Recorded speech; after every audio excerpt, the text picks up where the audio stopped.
আমার প্রিয় বিদ্যাপীঠ হারাগাছ সরকারি কলেজ।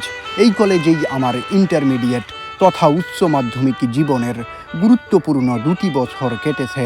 করোনাকালীন সময়ে কলেজ জীবনে পদার্পণ করার কারণে সেই সময়টায় কলেজ দীর্ঘদিন বন্ধ ছিল, ফলে নিয়মিত ও পূর্ণাঙ্গভাবে ক্লাস করার সুযোগ খুব একটা পাওয়া যায়নি। তবুও শেষের দিকে এসে কিছুটা স্বাভাবিকতা ফিরে আসে।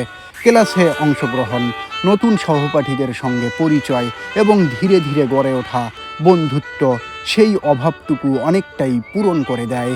উইকিপিডিয়ার তথ্য মতে হারাগাছ সরকারি কলেজ রংপুর জেলার কাউনিয়া উপজেলার বানুপাড়া এলাকায় অবস্থিত একটি অন্যতম প্রধান শিক্ষা প্রতিষ্ঠান।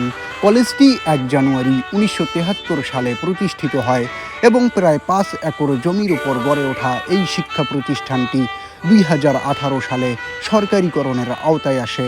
বর্তমানে এটি জাতীয় বিশ্ববিদ্যালয়ের অধীনে ডিগ্রি ও অনার্স কোর্সের পাশাপাশি উচ্চ মাধ্যমিক পর্যায়ে বিজ্ঞান, মানবিক ও ব্যবসায়ী শিক্ষা শাখায় শিক্ষা প্রদান করে আসছে। কলেজটির শিক্ষার মান যথেষ্ট ভালো এবং শিক্ষক মণ্ডলীও আন্তরিক ও দায়িত্বশীল। হারাগাছ সরকারি কলেজের পরিবেশ অত্যন্ত সুন্দর, নিরিবিলি ও মনোরম। সবুজে ঘেরা ক্যাম্পাস, প্রশস্ত খেলার মাঠ এবং শিক্ষার্থীদের বিশ্রামের জন্য সুপরিকল্পিত বিশ্রামাগার কলেজটিকে আরও আকর্ষণীয় করে তুলেছে। প্রকৃতির সান্নিধ্যে গড়ে ওঠা এই ক্যাম্পাসে দাঁড়ালেই এক ধরনের প্রশান্তি অনুভূত হয়। সব মিলিয়ে হারাগাছ সরকারি কলেজ সত্যিই একটি সুন্দর ও হৃদয় ছোঁয়া ক্যাম্পাস। বিকেলের শান্ত সময়ে এখানে এসে একটু ঘুরে গেলে মন ভালো হয়ে যাবে। নিশ্চিতভাবেই জায়গাটি আপনার হৃদয়ে ছুঁয়ে যাবে।